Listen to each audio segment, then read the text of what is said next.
hidden agenda.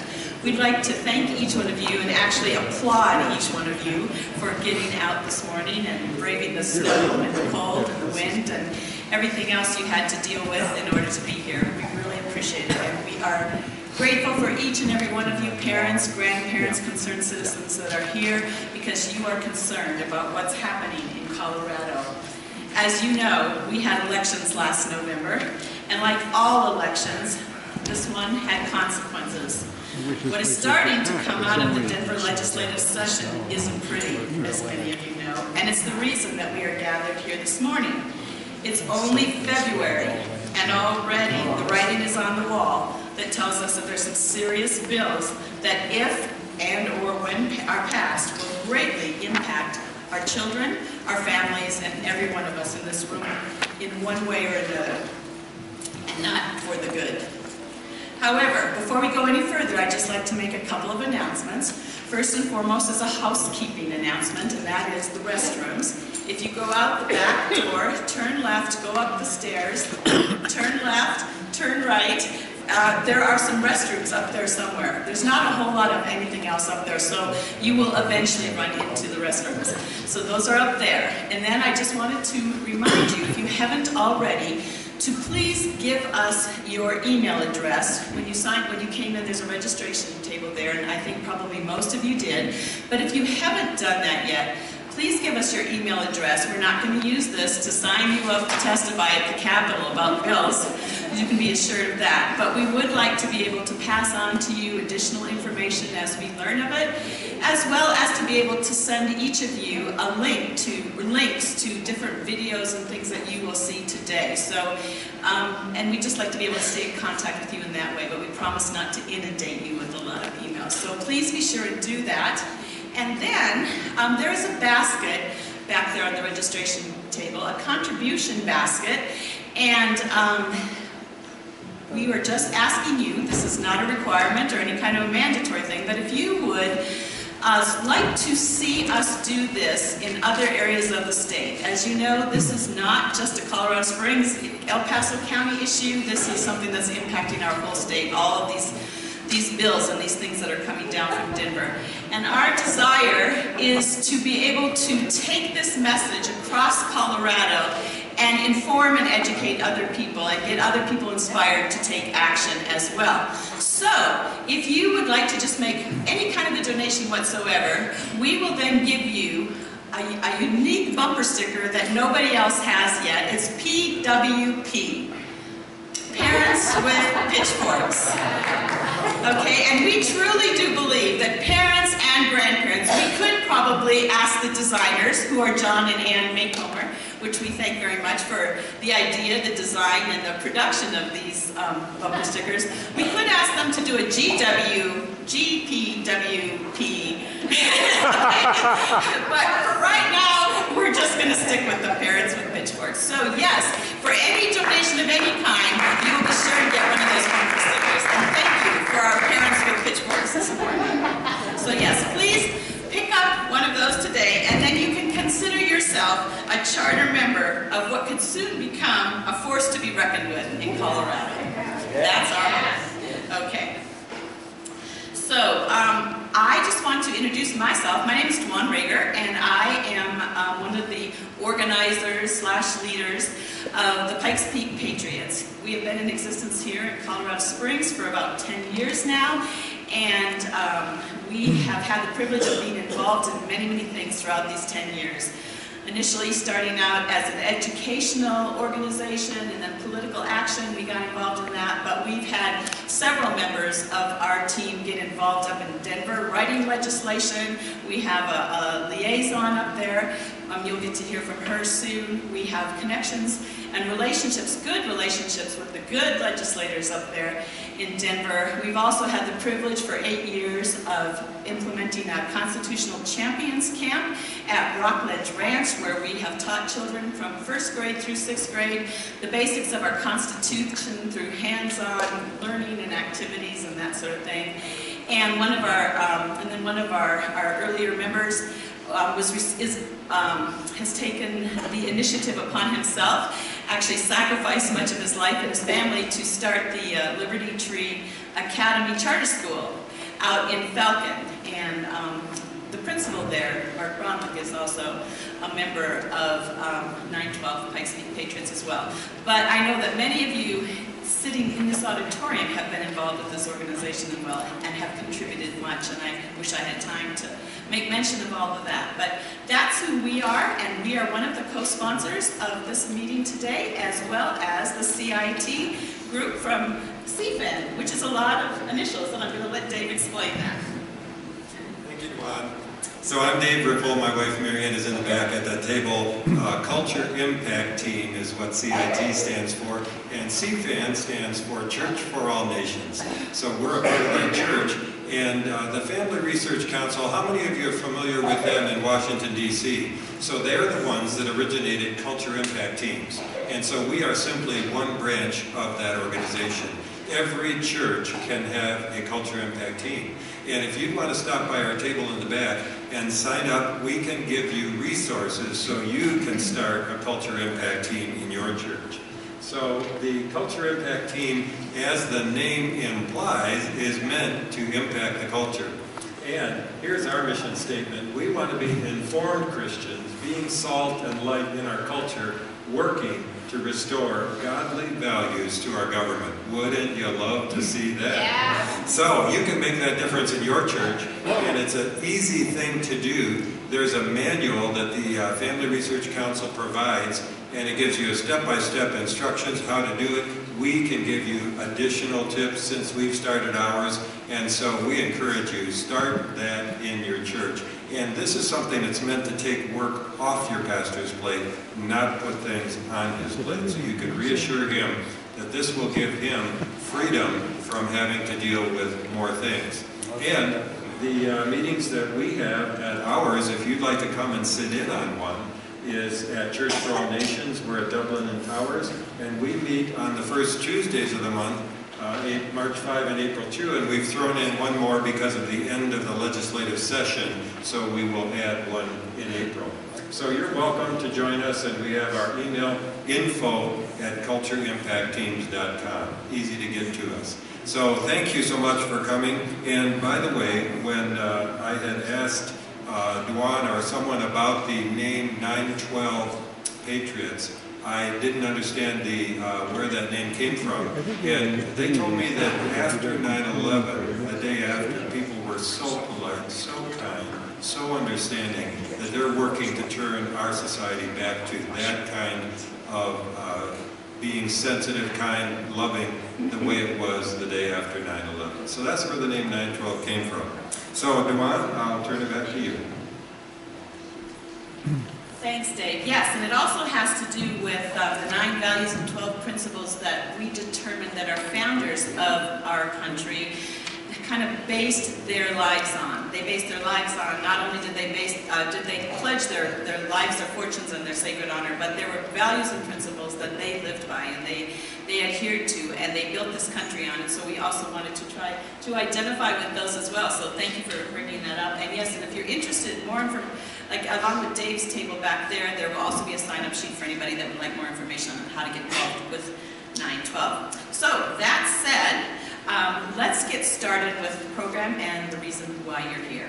We're going to start out with a video that I think will get your attention and kind of lay the foundation for what we're dealing with.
Community groups have rallied on behalf of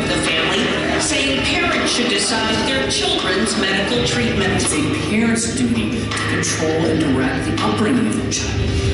If American parents knew, they would be horrified. Objection overruled.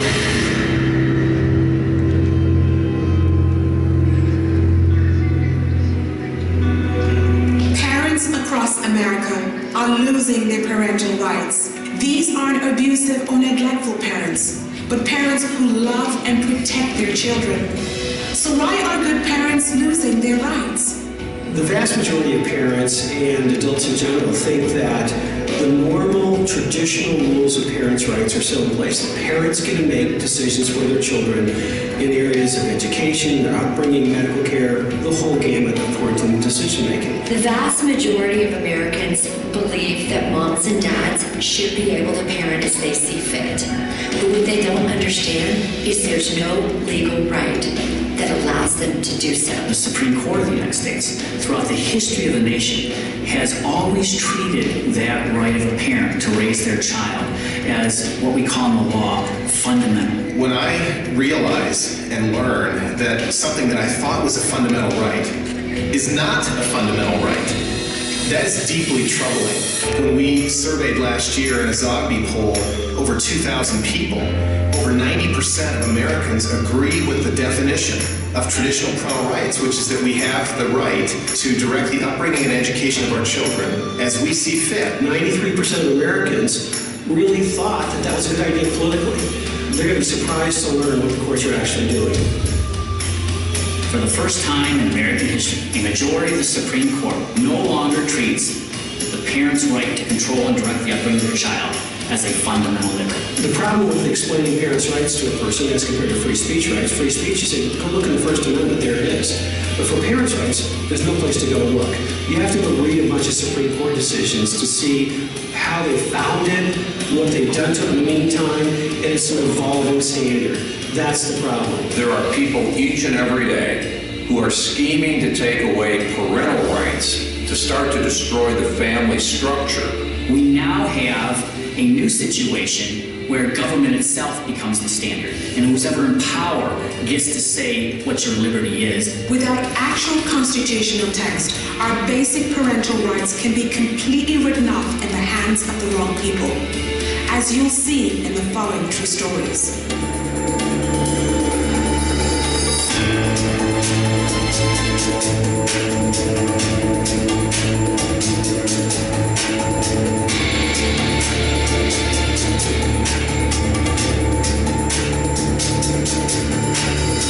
I was sitting in my office in Nashville, and I got a call from a constituent named Sid Dartery.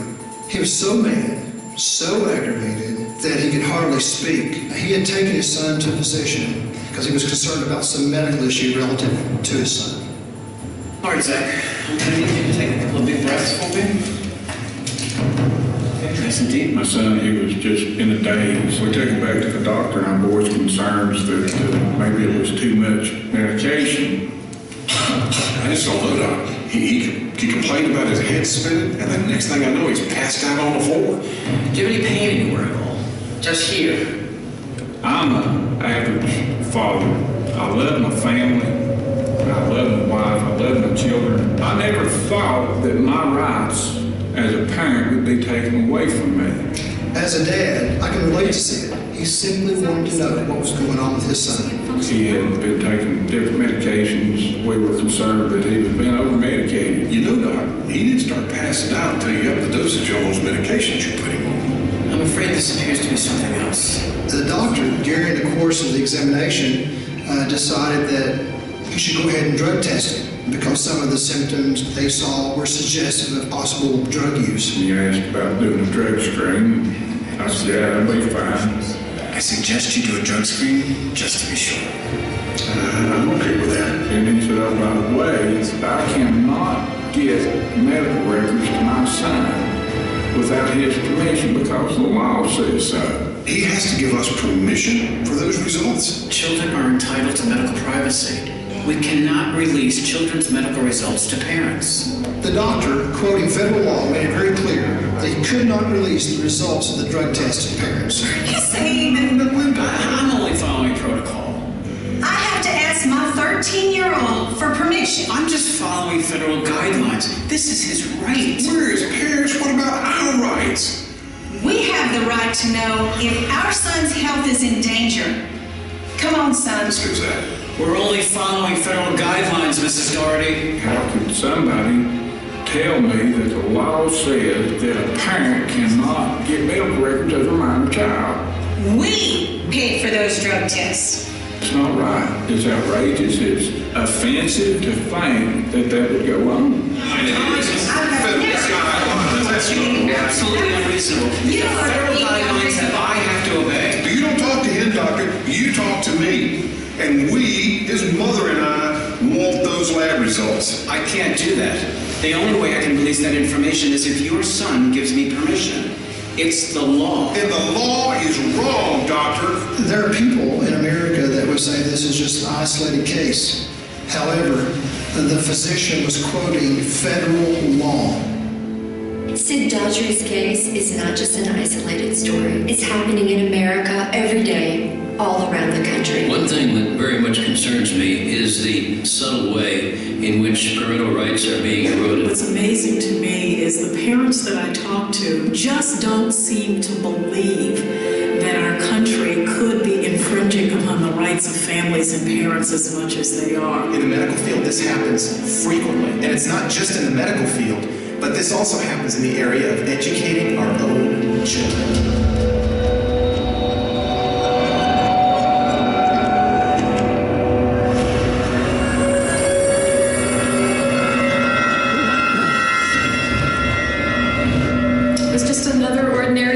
Exception of Daddy having the privilege of picking his little boy up from kindergarten and came running up to the door, and I went over to meet them. Like I always do when I do pick him up, we just give all the materials to my wife, Tanya. So Dave handed me Jake's things. I looked at what Jake had brought home. It wasn't just his book bag, it was also another book bag. What I read on the front of the book bag, I was a little perplexed by. I took Jake's belongings on into the kitchen, took a closer look at the additional thing that Jacob had brought home. Tanya got into this book bag and called me over to show me what one of the books was. Dave, where'd you get this? Jake had it at school. Why? Jake, honey, who gave this to you? Miss Johnson. I'm realizing this material has somehow been deemed appropriate to even be placed in my 5-year-old's hands. It was a book meant to introduce and normalize homosexuality. This is about introducing to my child sexuality issues at a very early age. And he teaches in kindergarten? Even before he's introduced by his parents. Just a child, Dave. I just could not believe that they were doing this in kindergarten. And I was worried. I didn't know what other discussions had taken place. What else are they doing in that school? We decided to email the teacher. Hey, Tanya, can you read this and tell me what you think? Tanya and I thought it absolutely necessary to make it clear to the teachers and administrators of that school that it is our parental right to be able to be notified when they're doing this to our children and have the option to opt our children out. Jake can't even tie his own shoes yet. The principal agreed to meet with us the following Friday. I think you're both misinformed. These school materials have nothing to do with homosexuality, but with family. She basically directed us to a gay, lesbian, straight educational network workshop. Go to this workshop. That's entitled How and Why to Talk to Your Children About Diversity. It'll get rid of any wrong preconceptions you have about what we're doing. We did not know what we were getting into at this point. The evening came for the GLSEN workshop. Thank you so much for coming tonight. When the workshop leader came in the room, the first thing he said was, I could talk to you about diversity, but tonight I decided to talk about homosexuality. I don't want to discuss heterosexuality and homosexuality or the comparisons between the two at this early age, and they made it very clear that they've decided to introduce this to young children, and they were willing to do it behind the backs of parents and without opt-out.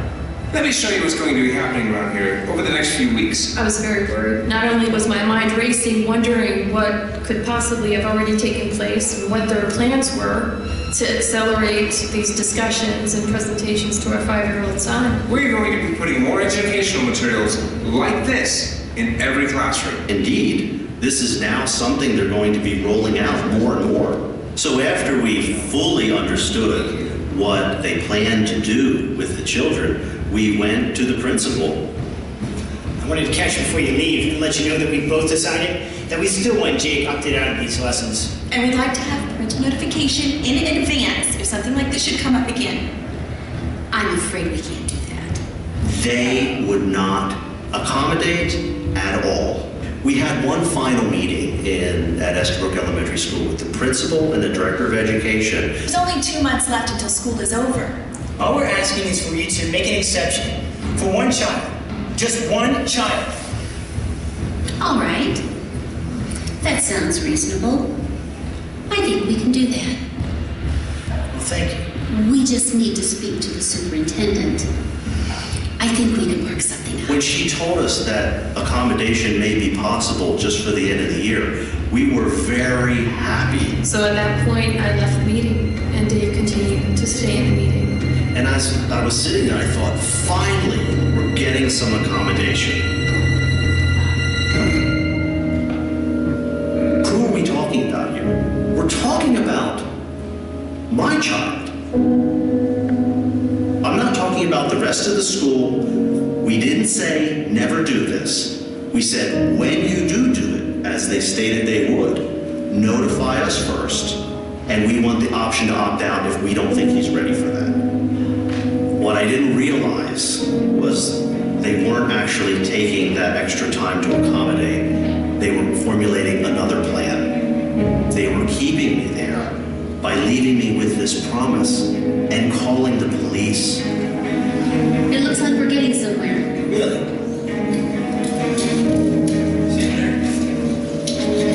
Yes, officer, that's him over there. Mr. Parker, need to have a word with you. When I saw the police come in, I thought to myself, I cannot believe they've done this to me. You gotta be kidding me. Getting arrested today is not going to help the cause. My only cause is to be a good father. I want my son opted out, and I'm not leaving here until they agree to do that. When I was let out and put in the police car, I thought to myself, how far are they willing to go to deny us our parental rights? There needs to be some kind of protection of our parental rights.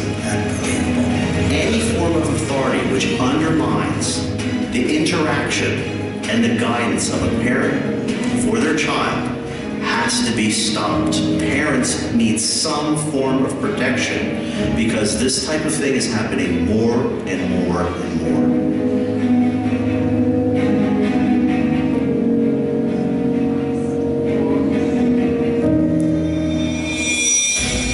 If you think the David Parker case is an isolated incident, you try it. If you have a child in public school, you go down and make your voice be heard and see what happens. There has been a slow degradation of parental rights. They have slowly dictated that they have more control within the schools than you do within the home. The way this has come about is this idea that once a child is dropped off at a school, they enter the doors of that school, that then the parental rights evaporate. And that parent has no say over what their child will be taught, what their child will be exposed to. What we've seen over the last 40 to 50 years is continual legislative and judicial overreach going into areas that we never thought they would reach into. The government has a role.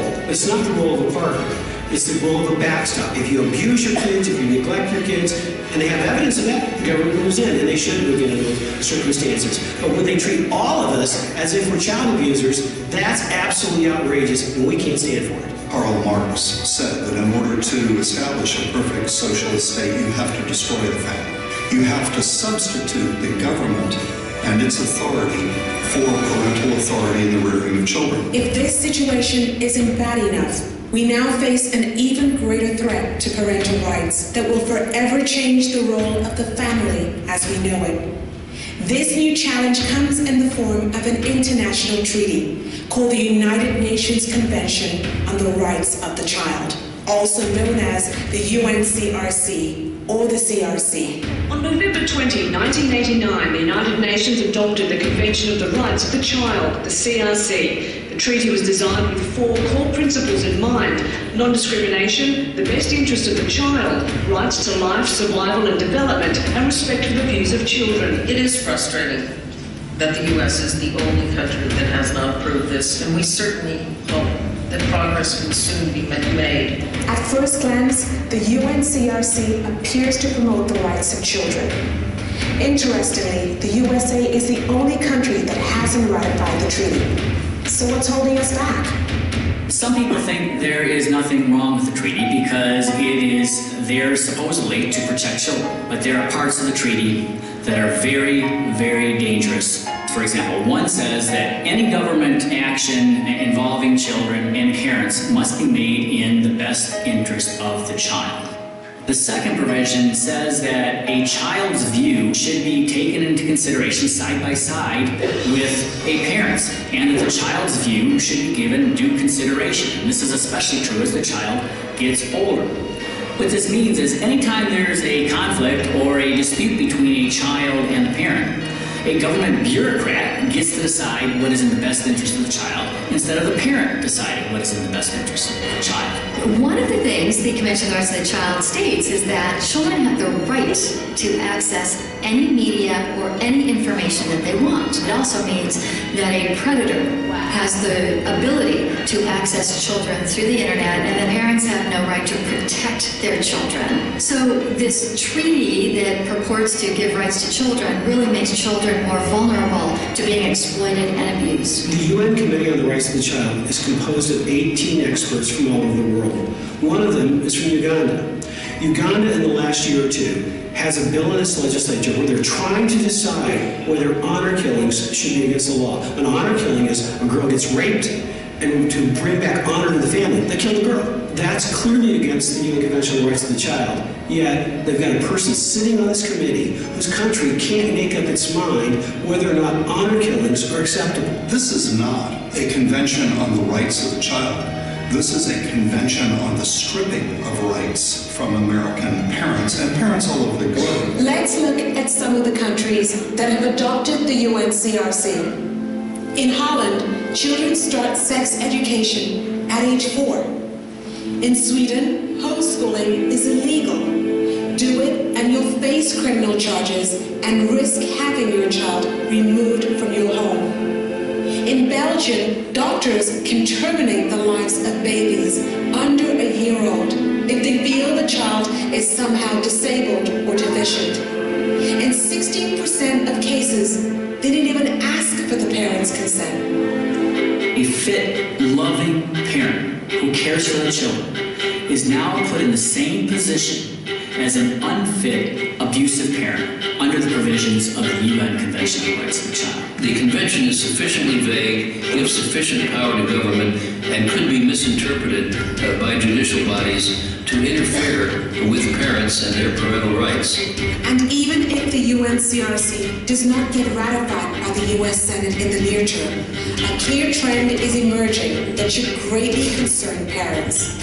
Federal courts in the United States are increasingly using international sources to guide their decisions, applying what's known as customary international law. This is all happening largely under the radar and helps advance the objectives of the UNCRC. What they can't get the American people to agree to, they can pass in piecemeal form through state legislatures.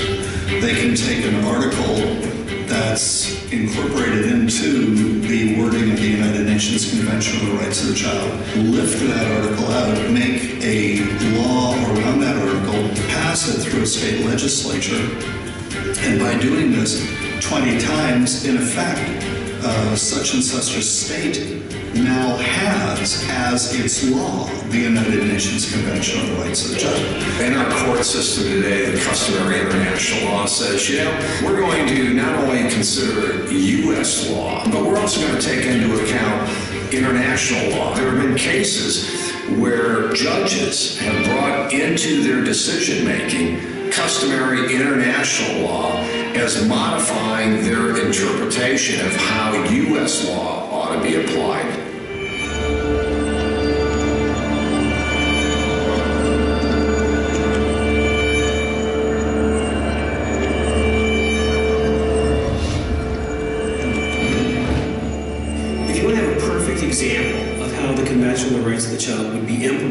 United States. Washington State did an experiment for us in the 1980s by passing a state law that contained the core provisions of the treaty. The best interest of the child standard was enacted, as well as the child's wishes must be adhered to standard. There was a 13-year-old boy who had been counseled by officials who came and explained to him the new children's rights provisions of the law in the public schools. And thinking about that new law, he went to his public school counselor and said, I don't like the fact that my parents take me to church 3 times a week. I'm tired of them telling me what to do. It was a regular church. There wasn't anything unusual about the church. The counselor was outraged that a 13-year-old boy would have to go to church that often. So she called in the social workers. Doesn't the law say parents should listen to their kids or something? The law does say that. This is a definite problem.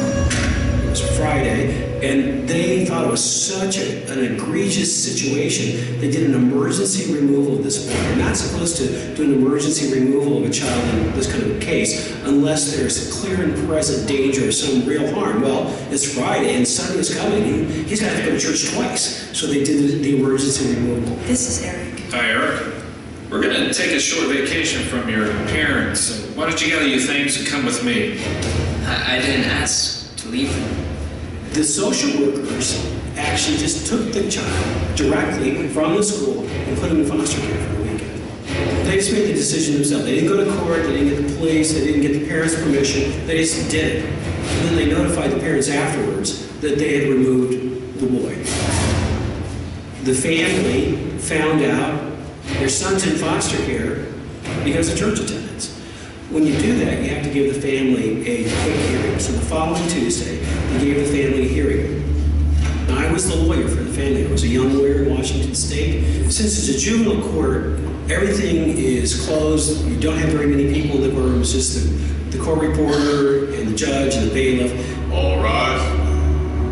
There was the judge who was probably getting close to retirement age. The prosecutor was there, and I'm this brand new young lawyer doing this case for this family.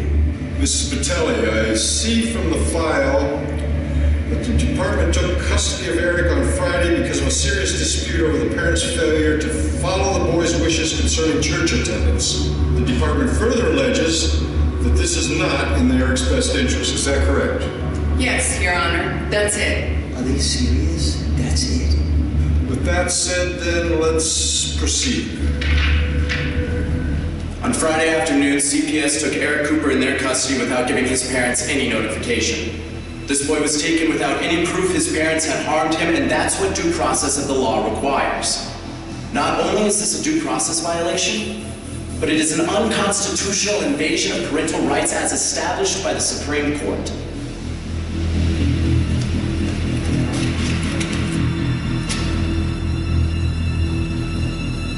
My young opponent may rely on some old cases, but the controlling authority are the new statutes in the state of Washington, which require that the child's wishes be consulted in all matters concerning his welfare, and that the best interests of the child be the controlling principle. That is what we are here for today. Not for parents' rights, but so that you may decide what you believe to be in the best interest of this child in light of his desires and his wishes. Eric believes that his parents are imposing their religion upon him in an excessive manner. Listening to the child is almost always in the best interest of any child of this age, especially when it comes to things like religion. Too much church is not in Eric's best interest. It may lead to depression and other serious tangible harm if we do not listen. Your Honor, since when is church attendance considered to be harmful? Yes, the legislature passed this new law, but nowhere does it say that the CPS has the right to take over decisions on church attendance. The CPS is way outside of their jurisdiction here. This is a parent's choice. That is the law. That may have been the law, Your Honor, but the new law clearly states that the parent needs to adhere to the child's wishes, and the defendant's wishes are in direct conflict with my client's wishes.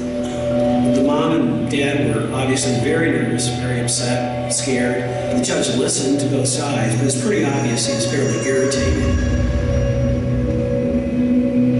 So, you have no choice? No, I don't. They make me go with them to church 3 times a week. And this makes you feel isolated and depressed? Objection, Your Honor. Pleading. Objection overruled. Proceed. Eric, you can answer the question. Yeah, sometimes, I guess. Did Eric ever show any signs of depression whenever you took him to church? Depression? No. Why am I being punished for doing what I know is best for my child? How dare they do this to our family? So we had a half day of trial, testimony, and then we took a lunch break. When the judge came out to give his decision after lunch, my head said, we should win this case easily. All right. Because of parents' rights and basic principles of law. Please be seated. I thought we should win. I thought it was pretty straightforward.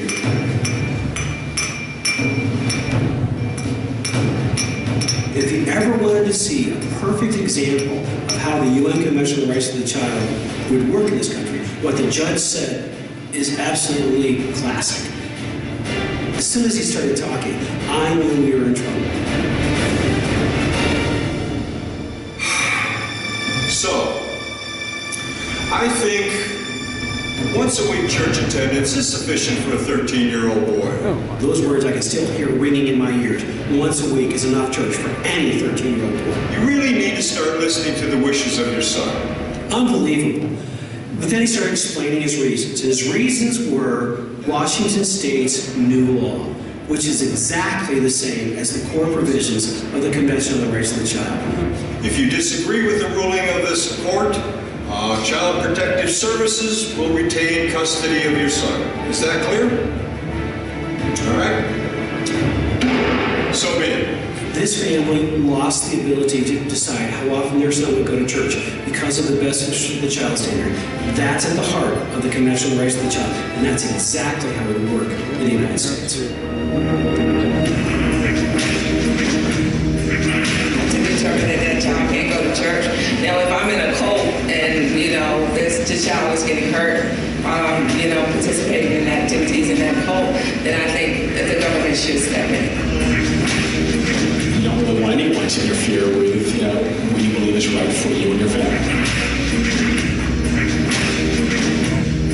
If I'm doing the job and the county's not taking my kid away, what business do they have telling me what to do with my kid? I think the parent has the right to decide what's best for the child. And I think this should be governed by U.S. law and really by state law, not by an international treaty that's subject to all kinds of different interpretations. I don't think it's really fair for a parent not to be able to intervene on decisions that their kids make that might not be suitable both for the child and the family. The two core principles of this Washington State law are almost word for word the core principles of the Convention on the Rights of the Child. Washington State subsequently changed them because of so many bad cases like this one. We don't have to guess how this treaty would work. We know how it would work, and it's terrible. The U.S. government should not be in the business of giving these rights and this latitude to the UN, an organization that only too recently had Libya as the chair of the Human Rights Commission. Give me a break. The rest of the world doesn't treat treaties the way we do. They're just making political promises. Our Supremacy Clause says that a treaty becomes a part of the supreme law of the land. It overrides state laws, it overrides state constitutions. Almost all American law on parents and kids is state law.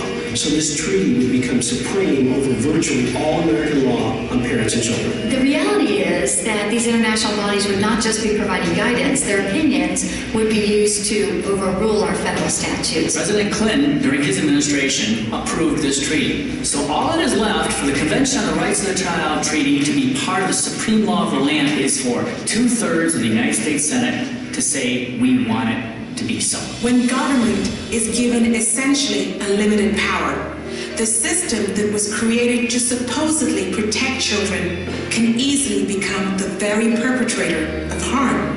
The question remains, how do we turn the tide? If we're going to protect parents' rights once and for all, we've got to put it into the text of the Constitution itself. This generation has to fight to preserve and protect parents' rights in the Constitution of the United States so that our grandchildren and great-grandchildren can have the protections they need to be successful. The Parental Rights Amendment is an effort to put the traditional legal standards of parents can make decisions for their kids into the actual text of the Constitution. There are 3 sections that do 3 simple things. The first section says parents have the fundamental right to make decisions for their kids. The second section says if the government's going to try to invade your rights, they've got to have clear evidence to do so. And the third section says international law, stay out. The Parents' Rights Amendment has as many applications as the government has tentacles. Whenever the government says, we're going to make the decision for you, with the Parents' Rights Amendment, you're saying, no, we'll make the decision as a family. The Parental Rights Amendment is really the last bulwark against the implementation of socialism in America. Prior to the 2010 election, there were about 150 co-sponsors of the Parents' Rights Amendment. More Republicans than Democrats, but still it was bipartisan. That's changing. We're seeing more support now. I had an opportunity to actually sponsor the Parental Rights Amendment in the Florida Senate. And the reason I did that is because the parental rights are an important issue that must be enshrined in our United States Constitution. Parental rights is not a right-wing movement. It is not a left-wing movement. It is the correct movement. There is a single organization who is dedicated to protect parental rights in America. They're called parentalrights.org. They're working to amend the U.S. Constitution to include rights for parents and to restrict the government from interfering with how you raise your children. It's an organization that was founded specifically to do this one thing, which is to pass a parental rights amendment to the U.S. Constitution. I am a mother, and I'm not a political activist. As a parent, I could lose my rights to raise my children. That has led me to become involved. A group of us have joined together, just moms and dads, to speak to our legislators and to get support from them and to get support from friends, family, and anybody else that we can. If you won't get involved in protecting your families, what's it going to take? Before society shifts, before it changes its opinion any further, because you can't pass a constitutional amendment unless the American public really is on board. They're on board today. I don't think it's going to last. That's why it's so critical to get out in front of this issue, to pass a parental rights amendment right now, while we do have a majority, it may be a silent majority, but it's a majority that we have to mobilize to get engaged. I think that it's important for parents to understand that they might think, well, I'm just a mom or I'm just a dad and I'm busy, but this is too important of an issue. We have to ask ourselves the question, what are our parental rights worth to us? How much are we willing to sacrifice? How much are we willing to invest to make sure that today and for the future, those rights that we hold so dear, so that we can direct the upbringing and education and raising our kids how we see fit? How much is that worth to us? Today, tens of thousands of parents across America are joining the fight to protect our parental rights. If you want to protect your rights and the rights of other law-abiding parents from being overruled, then join us by signing the petition in support of the Parental Rights Amendment, which you will find on our website. Once you've signed the petition, there are many other ways you can help. Tell others about the amendment. Write your local paper and contact your congressman. You can also make a difference by giving financially to parentalrights.org, as their work depends entirely on donations from people like you. Contact parentalrights.org to find out how you can help. Do it now. Protect your children by protecting your parental rights.